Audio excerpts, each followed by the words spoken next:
Okay, we're finally live. Okay, very good. Well, um, this is a celebration, and I guess we should start at the beginning.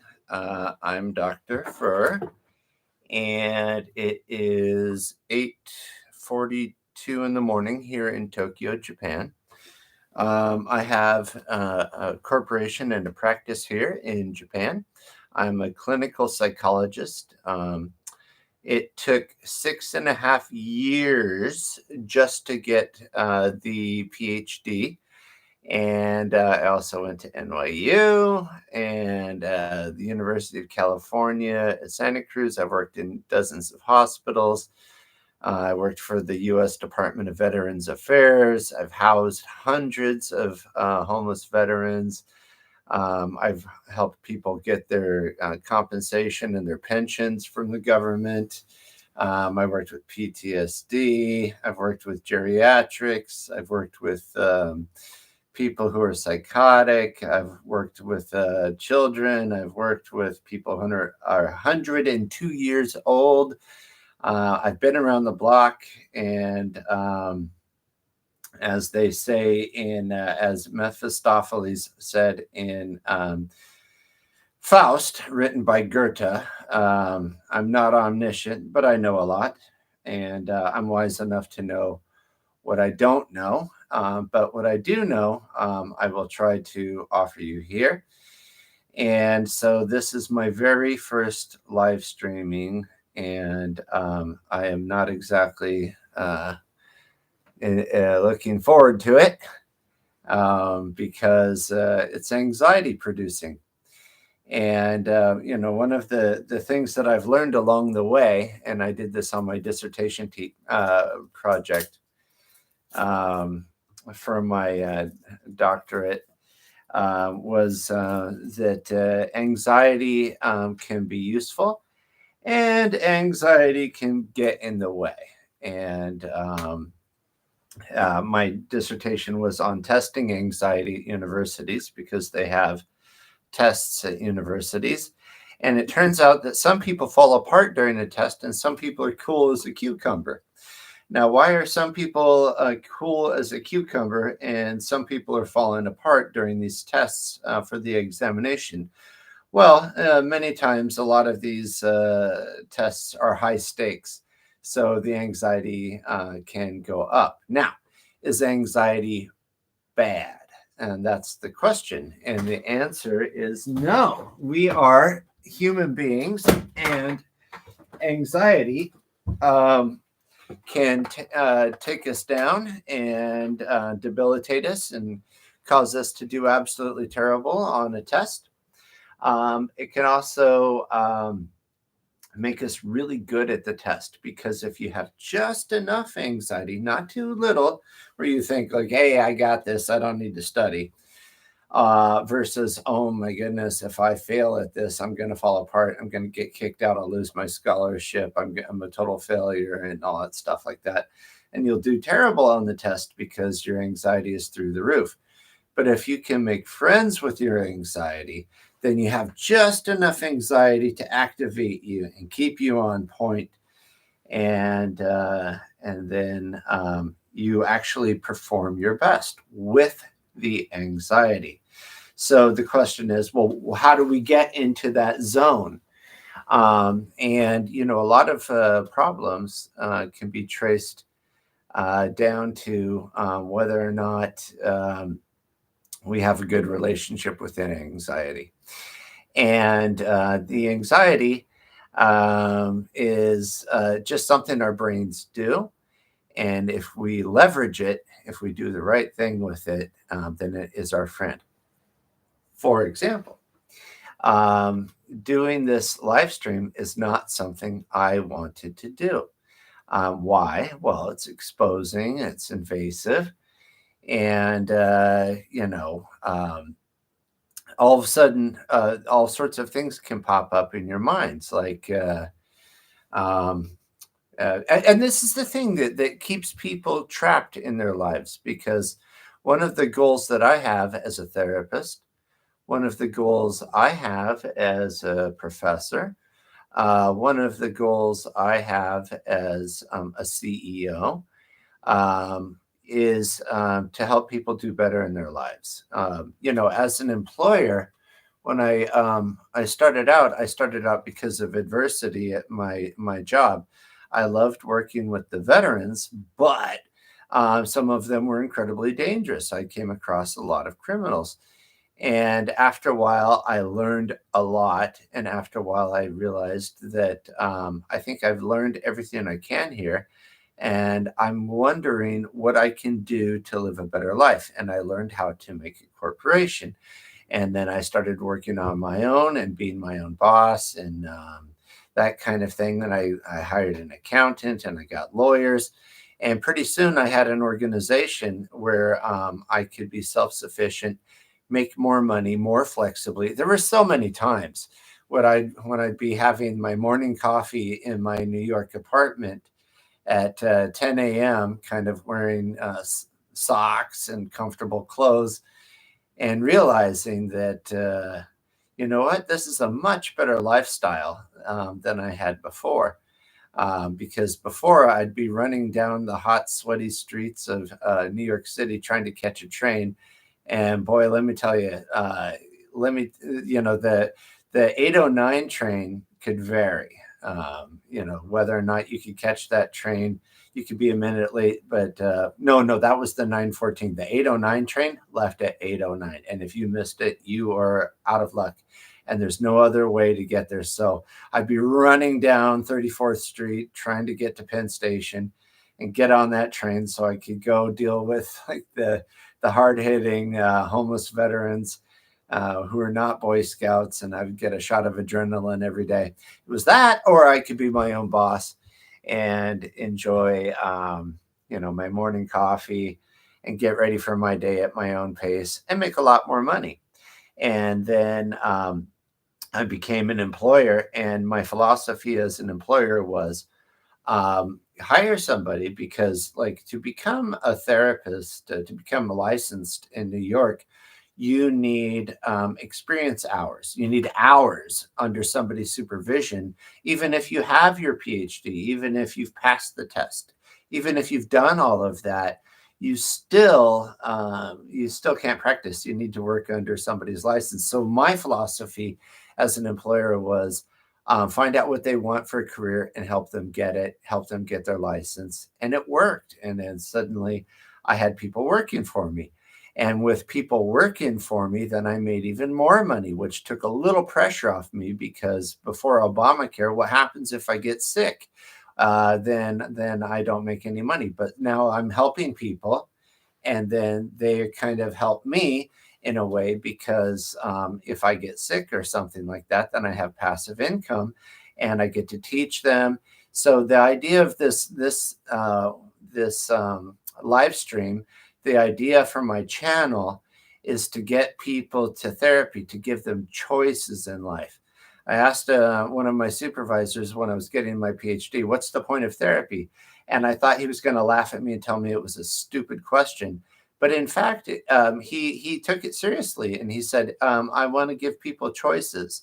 I want to give people choices in life. If they're in a bad relationship, I want to give them the choice. They can stay in the relationship.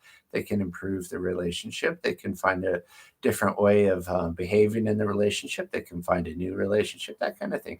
Or if I had one lady who had PTSD because she was in one of the towers in Manhattan, and the elevator collapsed. Now, they have a lot of redundancies in these elevators, so it's pretty rare. The elevators are generally safe, but for some reason, that elevator just went free fall, and she fell 21 stories, and she was terrified, and she was a real go-getter. She's from Osaka, Japan, and she was really successful.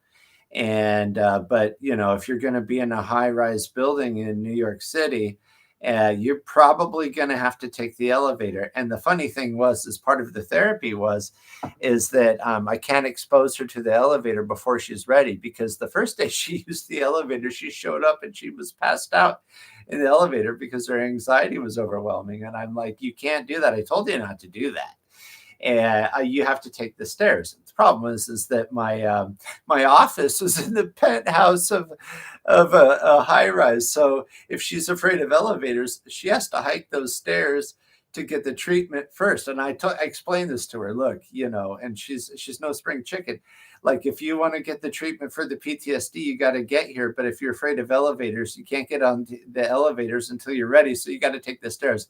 So she'd show up huffing and puffing, but she had a choice, because soon after the therapy was concluded, she could get on an elevator, and she got on a plane. And because, with PTSD, the anxiety tends to spread. It's not just elevators, it's anything high. And so she couldn't get on an airplane. But we got her on the elevators, we got her on the airplane, and all of a sudden she had choices to live her life better. Like, say you're an alcoholic, do you want to stop drinking? Well, we can give you choices. You can keep drinking. You could go through programs. You could get support. You could go cold turkey, but you have to do it under supervision, of course. And so that's another example. Let's say it's about values, the things in life that are important to you. Let's say it's not about business. Maybe your goal isn't business. Maybe your goal is to be a better father. Maybe your goal is to learn Japanese. Maybe your goal is to become healthier and fit. Maybe your goal is to travel the world or become a better fisherman, or maybe a better sibling or a better daughter or a better son. Whatever it is, this stream can help you get better, and it's designed to get people the services. So I created the bunny therapy, and if you look, you got here, you see here, I made this. I designed it. This is the bunny right here, and he's doing the Rodin thinker, because that's what we do in therapy, right? Is we think, right? And our thoughts can fool us and keep us trapped, again, which is why I'm here. And the guy on YouTube said, come up with a channel name that's quick, easy to remember, easy to spell. And so I was trying to come up with a thumbnail or an image for the channel. And I happen to have, like here in Japan, they're like really into these toys. And I've got an example here. McDonald's is highly revered here. It's not like in America where, homeless people often congregate in big cities. It's actually kind of a respectable place here. And they're Happy Meals, and they tend to have lower rates of obesity. So it's not like junk food, because if you eat a little bit of something, you're okay. If you eat a lot of something, then you're fooling yourself. Anyway, these are Happy Meal toys that come with the Happy Meals, and these are quality, right? Like you got the Mario Kart thing going on. You got your Pinocchio and your Mario and your Yoshi, at any rate, the whole idea here is to drive people to services. And the bunny therapy is an image, kind of a metaphor for someone who's thinking. And this is a Kyoto-style rock garden where people go to meditate, and meditators look into their minds and watch the show. So I put the thinking bunny in the meditation. And if you look at, one of the videos on bunny therapy on the channel, you'll see that I put the bunny in the Temple of Apollo in Greece, the Oracle of Delphi, which the charge of the Oracle is to know thyself. And what would happen is a long time ago, people like kings or like people who had great questions or any questions or important questions would go seek out the oracle who would teach you. You would ask a question and you would ask this woman. She'd go back and talk to the magic oracle who could summon divine knowledge and give you an answer. And it's usually cryptic answers. So it's perfect for therapy because you go there, you ask your questions, and you don't get usually a direct answer. And if you do, watch out, because relatively speaking, a lot of problems in life are not just simple. Like, actually, they can be. People will say, like, well, why don't you just tell me, how do I get tell me, how do I get a relationship? And and I'm looking at a person who's like has no fashion sense, who's wearing a monochromatic outfit. And this is just for America, for New York City. And in New York City, you got to dress up well to be noticed, because it's kind of a hoity-toity place. This guy was wearing like a brown shirt with brown pants, brown socks, and brown shoes with a brown belt. It was this like big brown thing. He would breathe through his nose. Mine, I breathe through my nose. I've got this microphone here. You probably don't know it, but I can generate really good low tones when I sing and stuff like that. So hopefully when I learn how to figure out this microphone, which I just bought, then I'll sound a lot better. Again, it's a challenge, and I'm nervous because I don't know how to work this thing yet, but I'll figure it out just the same way I figured it out here. And so the idea of the channel then is to get people to go to my New York website, to go to my Tokyo website, or anywhere in the world and engage. Now, if you don't want to do therapy, what you can do is you can get on the channel and you can go through all my YouTubes, and I share things with you. And if you want special stuff, or if you want to talk to me directly without paying like $500 an hour, which is what it would normally cost if you want to just sit down with me, you can go to the Patreon page and you can become a member, and you'll get a t-shirt and you'll get the stickers, and the t-shirts come in different colors. And one of my favorite videos is I say, don't trust those therapists. Don't trust anybody with something to sell, but buy my t-shirts. This one's pink right here. And it's for generally for women. It's a half thing, the fashion. So that's the whole point of the channel, is to take my 6.5 years becoming a PhD and working with all these people in all these settings. And it really comes down to giving people choices. And in the case of the big brown guy, the guy with like the brown clothes, who didn't present himself very well and wanted a relationship, and who was overweight, and he said, okay, why don't you just give me an answer in therapy, right? He wants answers. He wants tools. And so, you give him, like, okay, you want answers. All right. It turns out this guy who was working like in like the back office of some editor page for an academic journal, which is really tedious work. Now, if you're into that kind of thing, that's great. But he's isolated. He's doing work that most people can understand. He's got terrible clothes. He's overweight. He's had the same roommate for decades, and he wants to know how to do better in life. So I tell him, like, turns out he had $2 million. Nobody would know this. He's got resources. I'm like, okay, well, do you really want to be sitting back there looking at these journals? You have resources. Get a fashion consultant, get a personal trainer, lose weight, get a dietitian, figure out how to like eat better, get yourself out there, hire people to teach you like how to like present yourself, how to get yourself out there.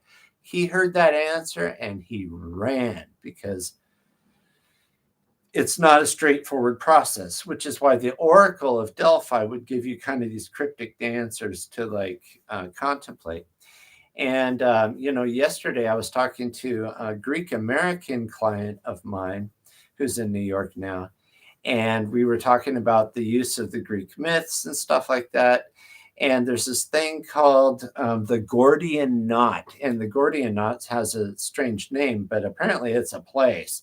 And Alexander the Great went there because he was conquering Asia. And this place had a bunch of kings. And what they did is when they took over the place, they had this cart and they took this rope and they made the rope in this knot that was impossible to unravel. And they said to the world, if you can undo this knot, then you can be king of the world, right?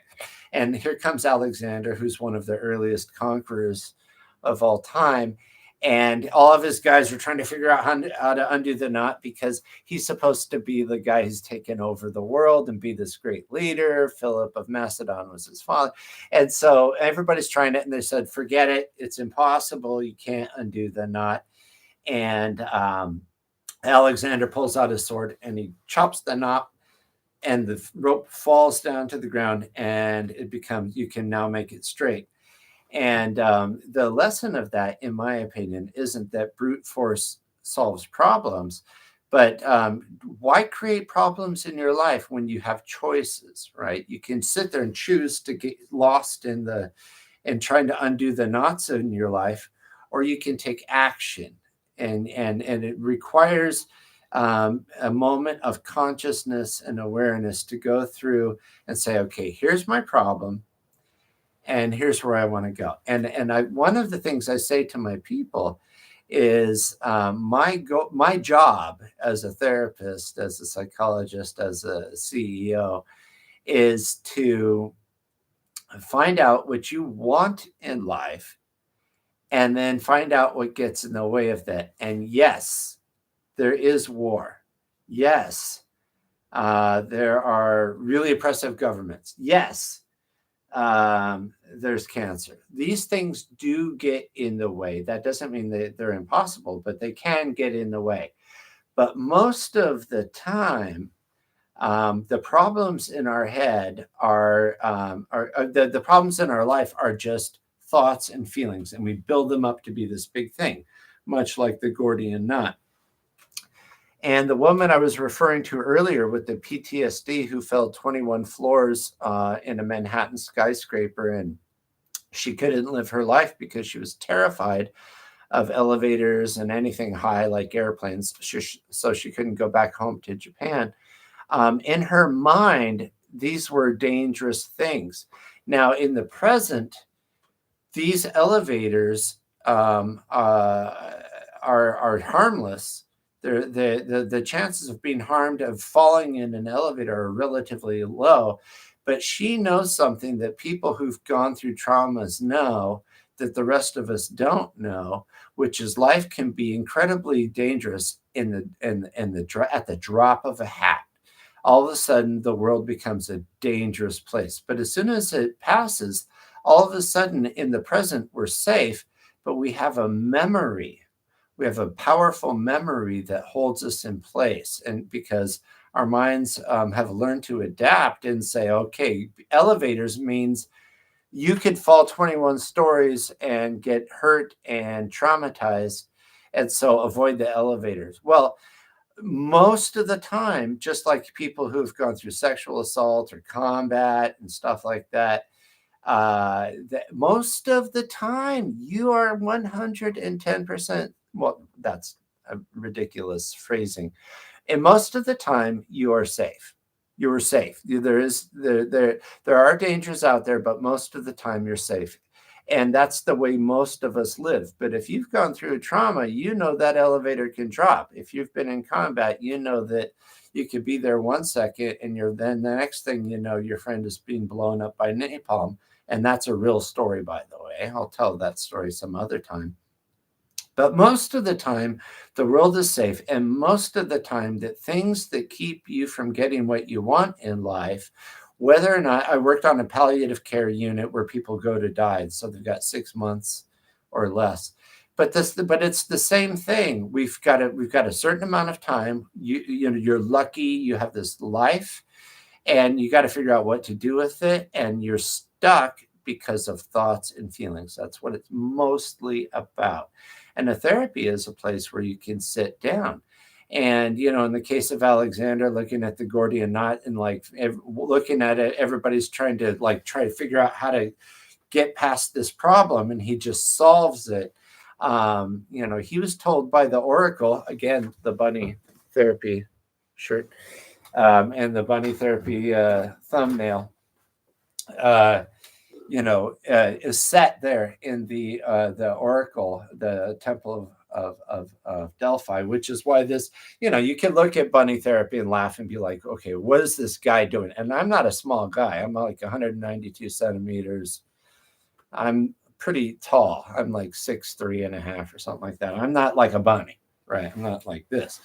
But the bunny therapy is easy to remember, and the imagery is multi-layered, and it's there to teach you a lesson, and it's also there to catch your eye, so you click on it, right? Because How am I going to get my message out? I have a message for you.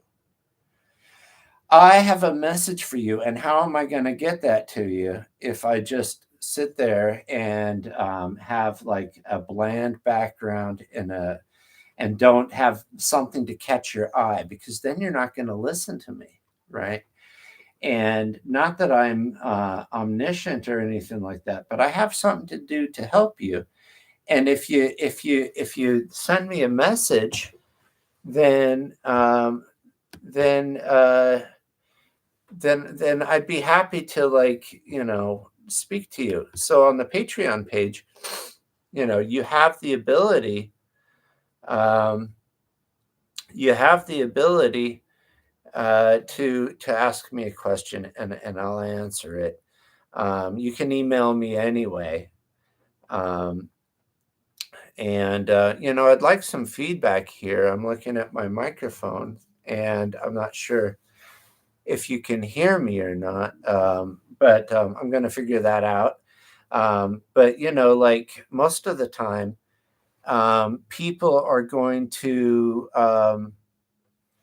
ask questions, and I want to be able to answer them. And I've got to figure out how to make sure that I can be heard by you. And so if you can give me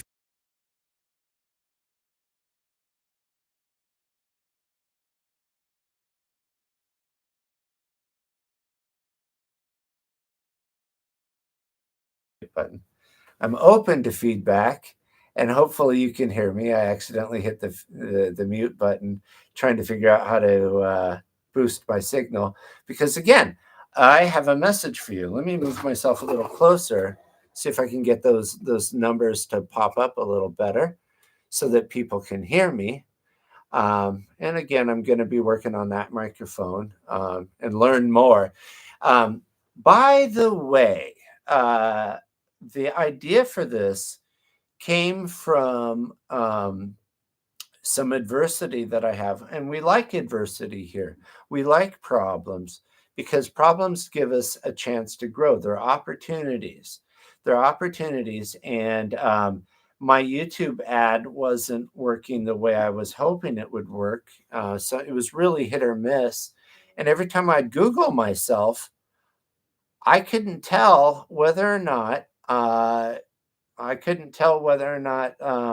existed because I wasn't popping up on the Google search.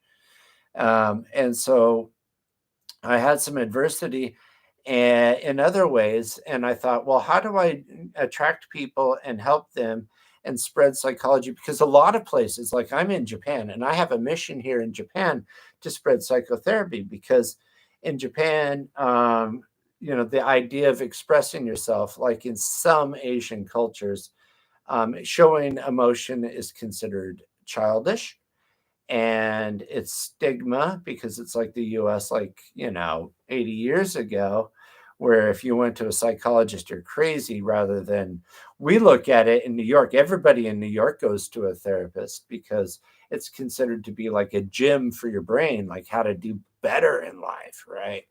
And so that's the kind of attitude that I want to spread here. But Tokyo is different than New York. So I'm trying to advertise, and then I thought, well, as uncomfortable as it is, why don't I create a YouTube channel? Because then I have a reach, and I can spread my word to a larger audience, right? Like I can get people to watch what I've got to say. I've got a place for people to go. And if I can't help you, I'll help you find someone who can.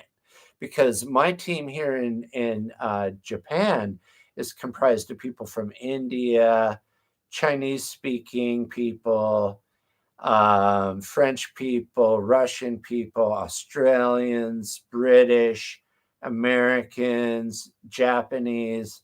Like, we have a lot of resources, and between us, we can help you get where you're going to go. Even if you speak Farsi, we can do it. We can figure it out for you. And so we're here to help. And so on November 8th, apparently I had the idea. That's when I joined the YouTube channel, but I didn't know anything. I was just Googling, or I was on YouTube, and I was like, how do you make a YouTube channel? A week later, I had put out my first video, and it was nerve-wracking because, see, like this presentation today is a lot about anxiety and get your needs met, and my needs are to help people and spread the word. So I bet I have a lot of anxiety about making a video exposing myself. I'm a private person. I don't want people to see my face. And the last thing I want to do is a live stream. How exposing is that? And I was a nervous wreck. Well, now I'm kind of used to it because I'm sitting with it. Much like with the lady who fell 21 stories in the elevator, the idea is, how do we get her to engage with the discomfort? And by engaging with the discomfort tends to go down. If you avoid it, it tends to stay up. It's sort of like going to the ocean or a swimming pool. When you jump in, it's going to be uncomfortable. But if you avoid it, then you're not going to get the benefit of being in the ocean. And if you've been to like the Caribbean, it's a beautiful ocean. I hear there's other beautiful oceans that I want to experience in the Philippines and in Greece. Or in Thailand or in Australia. I want to see these things because I like looking at the fish. That's just me. That's my thing. I like looking at the colorful fish. I like floating in the water. I like seeing the animals and stuff like that. But if I didn't sit with the discomfort at first, I would not be able to do those things. And you know what happens? The more you sit with it, the discomfort tends to go down and your enjoyment tends to go up. Same thing with the lady with the elevator who dropped the 21 floors.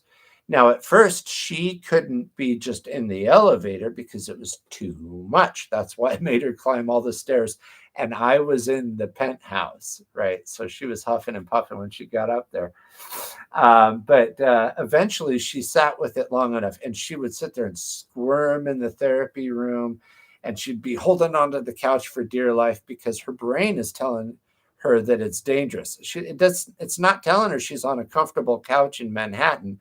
It's telling her she's in a dangerous elevator, even though she's safe. Same thing with the guys that I would do with combat. They would sit there and freak out during the therapy session, afraid that bullets are going to fly through the windows, which they might in Queens. I worked in a kind of dangerous neighborhood in Queens, but nobody's going to, where we were, nobody's going to shoot anybody. But eventually they got better, right? Because they sat with it. And the same thing with me and YouTube. So on November 8th, I joined a week later, and I was a nervous wreck when I made the first video. Now I do it every day, and I never run out of things to say. I've got a lot to say. And now we're up to almost 250,000 views. Isn't that amazing? And like 30,000 subscribers. And so this is my very first live stream. And it's not like I'm totally not enjoying it. I'm getting used to it. I'm exposing myself to it. And I feel more comfortable now than I did about an hour ago when I was getting ready, because I'm human and I make mistakes. And I scheduled this live stream. I'm really bad at like getting the time differences. This computer that I'm on right now is set to New York time. And I'm always making mistakes with that. So apparently I'm going to be back doing a live stream at 1:30 p.m. Japan time. So that's in another 4 hours. I'll be back and I'll do live stream number 2. And we'll see. And we'll see if this works. And if it doesn't, that's okay, because failure is a good thing. Failure is something that should be embraced. And if you check out some of my videos, I have a really good one. I forget which one it is. But at the end, I just go through and I go through a bunch of successful people who failed many times before that. Like one of them, Edison, had 1,000 failed experiments, right? Michael Jordan, Oprah, Steven Spielberg, I forget, I think Einstein I put on there. And another challenge was I didn't know anything about computer. I'm not a computer guy. I'm a psychologist, right?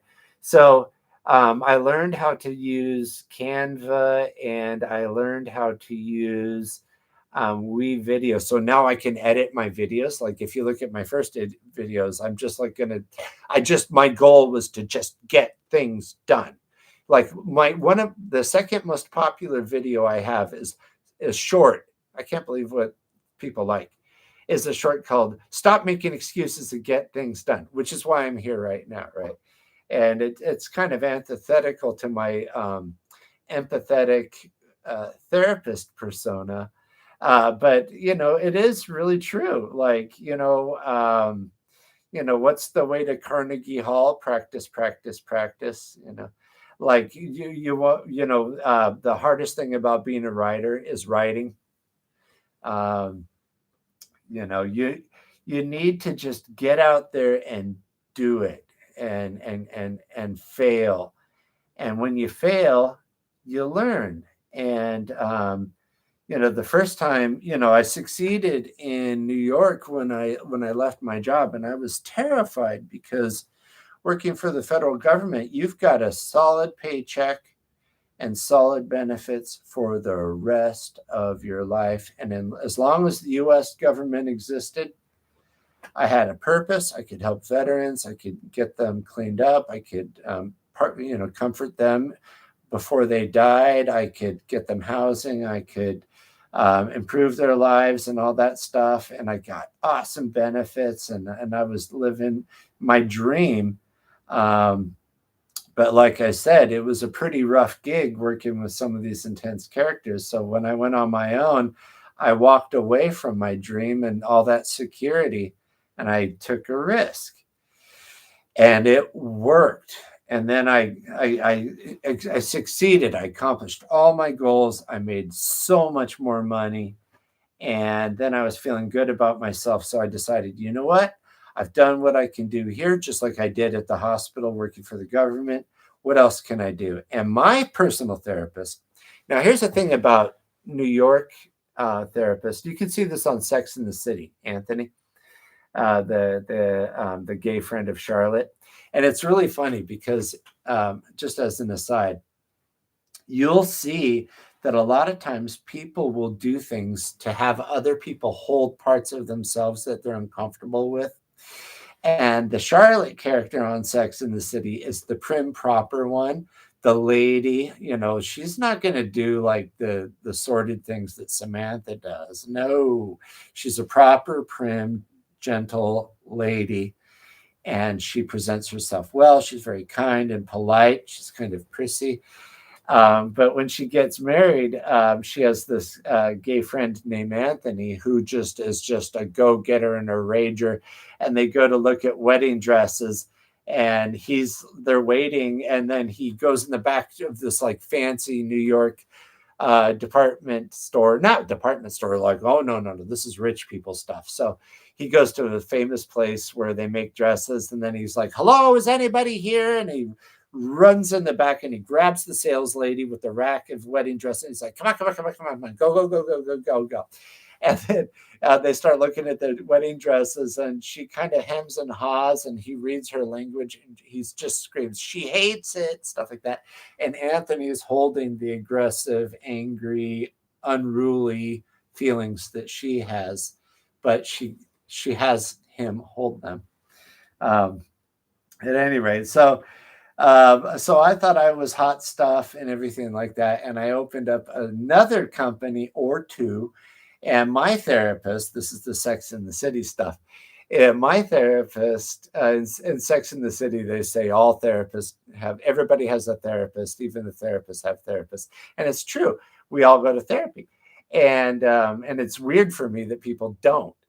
And so, yeah, so therapists go to other therapists because a lot of times a patient will a patient will say things without saying them.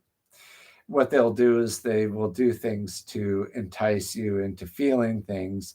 And then that becomes the object of analysis for the session because they've got something to say, but they're not going to say it. So they induce these feelings in you, and you can find yourself getting sleepy or bored or enticed or really excited to see them or dress up a little bit better for them that day or be like, I hate you, kind of like thing. And all of this is stuff that's not coming from you. And that's why you go to therapy, because you could be like, when I'm with this person, I'm falling asleep. Or when I'm feeling with this person, I feel hostile. Or when I'm with this person, I don't want them to leave, And all of that's interesting because they're bringing something to the room that other people don't. And then that becomes the unit of analysis. At any rate, so I thought I was hot stuff. And I started this company in California, Long Beach. Look at my Snoop Dogg "What's in the Box" video, the LBC, Long Beach, Compton. And then my therapist was born and raised in Tokyo. So I started looking into Japan and the state of affairs here, and it was not good.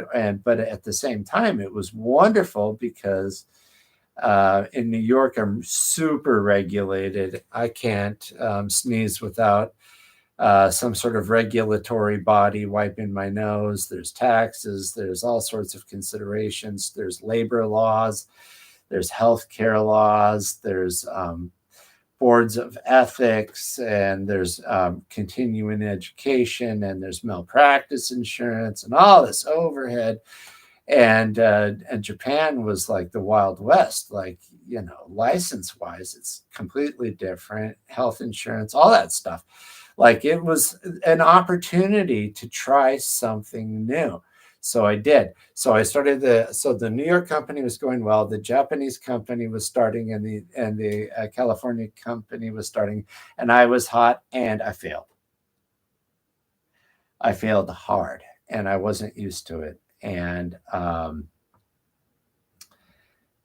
was in serious trouble, and I was seriously thinking like, okay, how do I want to live my life if this all falls apart? And I remember going to the Dominican Republic and looking at the fishermen and their lives, and I thought, oh, that sounds kind of nice. But I went back to my supervisor and my therapist, and I was just a wreck.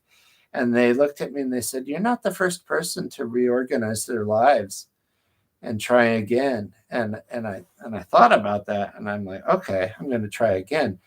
And this time I learned from my mistakes, and I didn't believe the people that I shouldn't believe. And I looked up the things that I should look up, and I tightened the ship, and I'm doing quite nice. And I love living in Japan. And I have New York right there if I want. And I still have the New York company, and I have the Japanese company, and I get to get on here and push myself a little more and do these live streams that make me feel very uncomfortable because, again, it's exposing. But I do have a message for you, and I have something to offer, and I hope that if I stick with it, that people will grow, and that I will grow, because you have one life, and unless some sort of guy like Elon Musk puts artificial intelligence in his brain and becomes a super Elon Musk and makes us all supers, and makes us like some sort of vision of the future, where we have a clock ticking in our lives. And the question, like I said, when I was working with the people who are dying, is what do we want to do with the time we have left? I didn't know what palliative care was when I was assigned to that rotation at the hospital. And at the time, my father had just passed away. And so death and the finality of it and the meaning of it was weighing heavily on my mind. And then they put me in this rotation, a cancer rotation. So my father just died. And now to get my PhD, they're like, okay, you're going to work in the hospital, you're going to work with cancer. And the other half of the time, you're going to be dealing with people who are dying. And I thought, well, okay, first of all, death is not the biggest topic that I really want to discuss right now. But also, what am I supposed to do if somebody's going to be dead in 6 months? And they said, and then it occurred to me the same thing that you do with anybody. You find out what they want to do with their lives and help them get it. That's what Dr. Beale was an amazing charge doctor in that hospital. And she said, my philosophy for palliative care is find out what the patient wants and help them get that. And a lot of times it involved family and bringing them together. And, there's, like, again, like the problems in our life are usually things that we create. And I said before, like, yeah, there's cancer and there's war, and that keeps us from getting what we want. But there's also another way. And one day I was walking down the palliative care hall, and there was this kind of stretcher bed in the hallway, and there was this really, really, really old man in there in the stretcher, African American guy with just wrinkled skin, no hair. He was a tall guy, it occurred to me, it's odd that he's sort of in the hallway. And it turns out what he wanted, he just didn't want to be alone, like stuck in this room by himself, like alone. And it turns out that his wife had died. And so I checked out the chart real quick, and I found out that this guy, this old Black gentleman who served the country and all that stuff, was on the stretcher in the hall because he wanted to be around people because his wife died. And I checked it out, and he had these like kind of things in his throat where at any second now, those things could burst, and his blood will come out, and he will lose all of his blood pressure, and he'll die at any second. At any second. And that's true of all of us, by the way, right? There's no guarantee we're going to live till the end of this live stream, right? Anything could happen. And so, but it's my job to like go up and talk to him. So I'm like, and I go out and I say the shrinkiest thing I can to him. And he's laying there and he can't really open his eyes. And I said to him, like, how are you today? And do you know what he said? Here he is. He's waiting to die. He's waiting to die. At any second, his body could malfunction and he could die. And he's really, really, really old and can't even open his eyes. He can't walk, but he didn't want to be alone. So I kind of sensed that, right? And I went over there to hang out with him. And so I said, hey, how you doing today? And he says to me, joy, joy, joy. I feel joy. And I did not expect that. Like, well, here's this guy waiting to die in the hospital. He's really old. At any moment, his throat's going to give out. He's going to die. And I'm like, joy? You feel joy? Tell me about the joy. Like, that's great. You feel joy. I'm going to feel joy. I can't choose to feel joy, but I'll have whatever he's having. And he says, at any second now, I'm going to die. And I'm like, okay, tell me more about that. And he said, any second now, I'm going to die. I'm going to be in heaven. And I get to see my wife again. I've been waiting so long to see her. And I know she's waiting for me, And so this guy, here he is. He's at the end of his life. He's dying, and he's joyful. And that's what he wants. And so, he starts asking me all sorts of personal questions and stuff like that. And, my training is not to indulge these things. And, but, I roll with it. I just call an audible and I start talking to him just like the human he is. And, being the awkward situation that it was, I did what I had to do, and sure enough, he passed away. But he passed away joyfully, right? Um, so this podcast or whatever it is, live stream, I don't know. I'm not a computer guy. Um, I am here because I have a message. What did I say? A message. I have a message and a mission, and I'm human. I'm flawed. I'm going to make mistakes, and there's things I don't know. And if you can, please tell me what those things are that I don't know. And if I disagree with you, that's okay. I'm open to that too. Um, I'm being sidetracked by a thought in my head where when I worked at that hospital with all the homeless veterans, they'd been homeless for like decades, right? And I've housed so many of them, and most of the time, the people of that particular profile have this well of shame that they're avoiding, and they've found a way to solve it with drugs, alcohol, sex, and by causing problems with authorities who substitute as their abusive parents, who they have a love-hate relationship with. So they get involved with the military, they get involved with law enforcement, and they go through this vicious cycle. And it was a 6-month program. And at the end, when we called the people up in front of the whole community, it was a unit of 50 people. And then you do a little speech honoring their achievement of completing the program. And we get them their teeth back. We get their IDs. We get them money, like funding.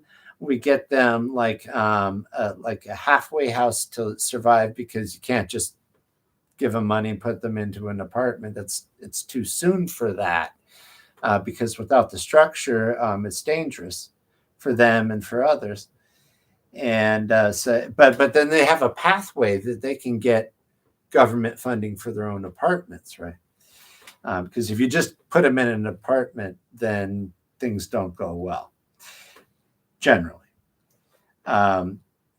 So now he's got a plan, and we've given him kind of this apprenticeship kind of job that can turn into a regular job, or even a job with the government, which again is amazing, because you can never get fired unless you do something really bad. We give these guys a real shot in life, and but they self-destruct so many times. And so how do I get up there in front of everybody? And this guy's been through the program a number of times. You know what I mean?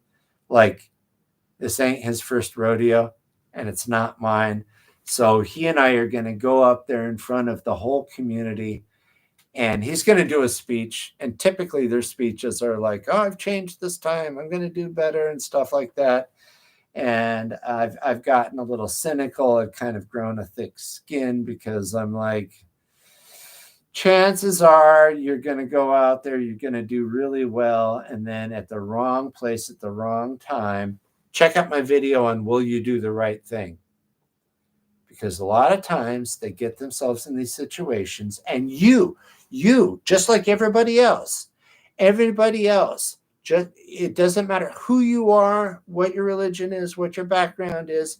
If I put you in the right context, you will choose the wrong thing that you know is wrong 37% of the time, if I put you in the right situation with enough pressure around you.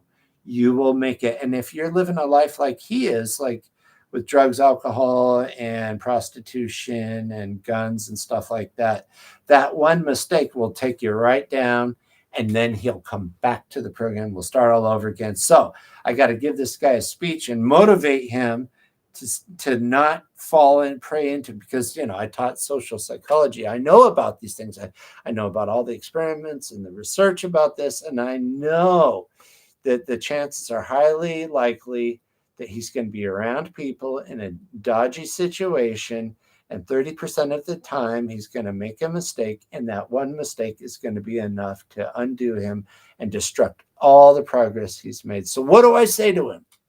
What do I get up there? And I get up there and I went through it right before the meeting. I went through his chart and I saw all the times he came. I read all the quotes about how this time was the last time, how he's going to do better, how he's got a plan and all this stuff like that.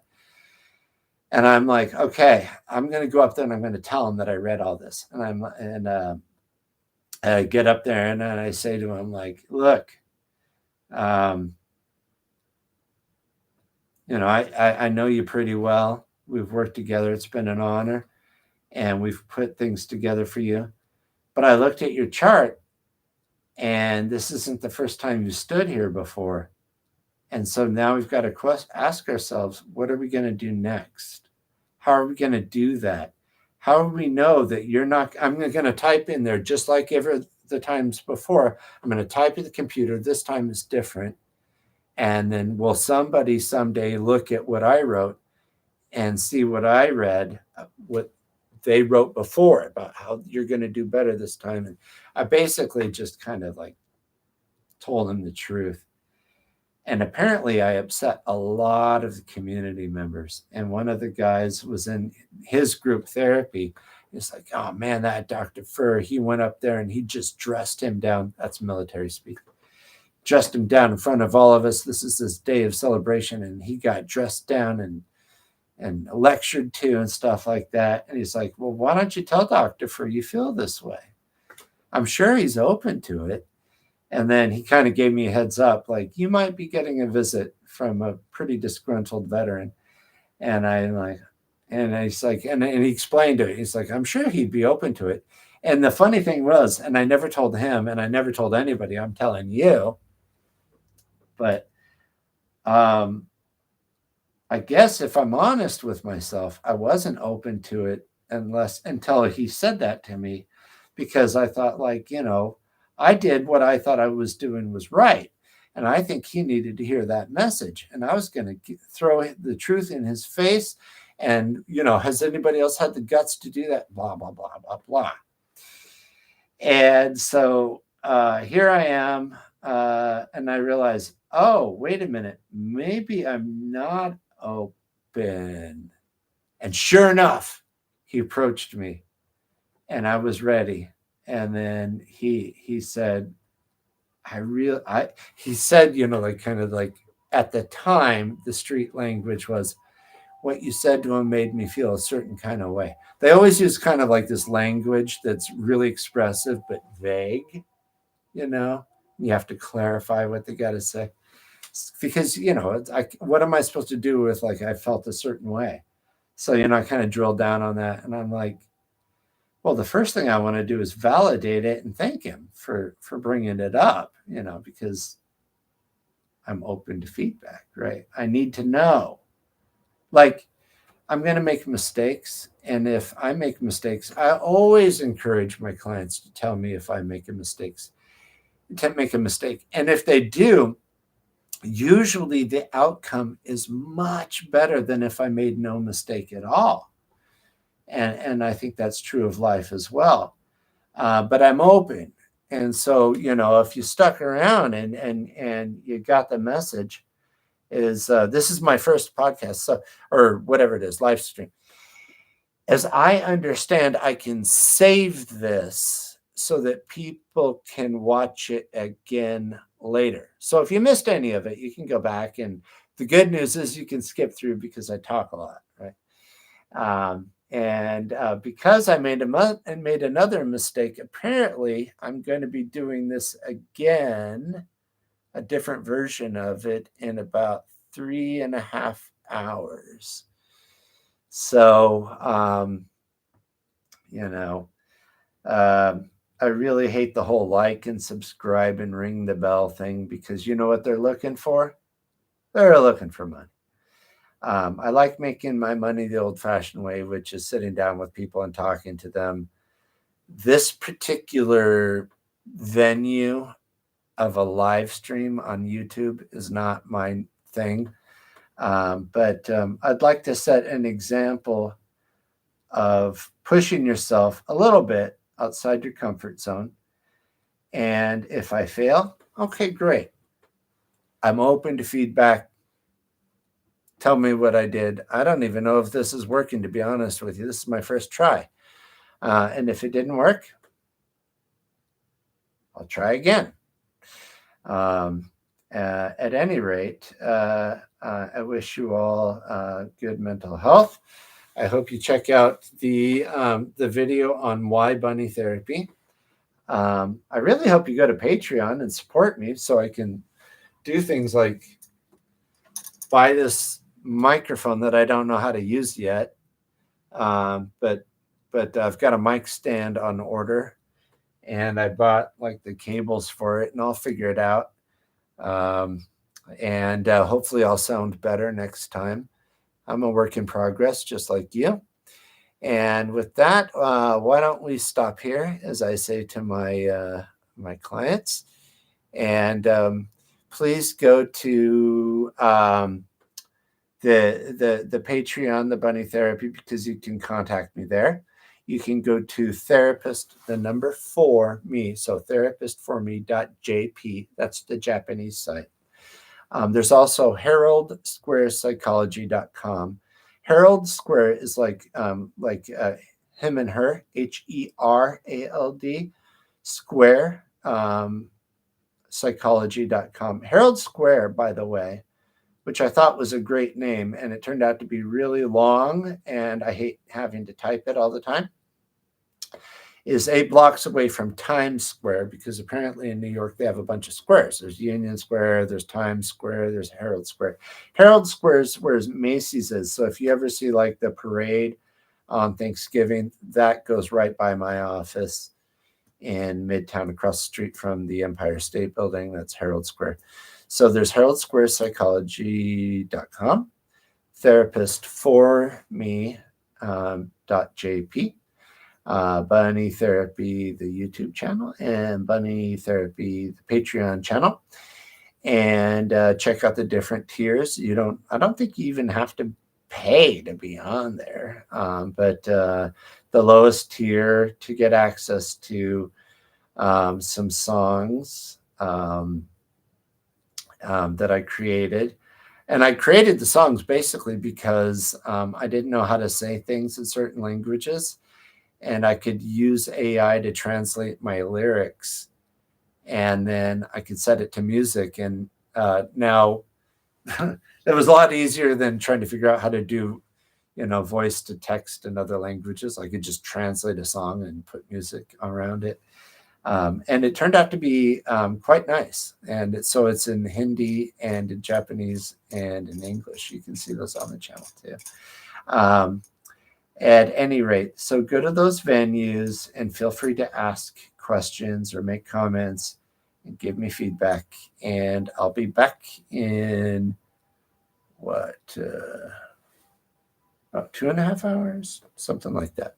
At any rate, I hope to see you there. And I'll be back again, I believe, in 24 hours at this time. Okay.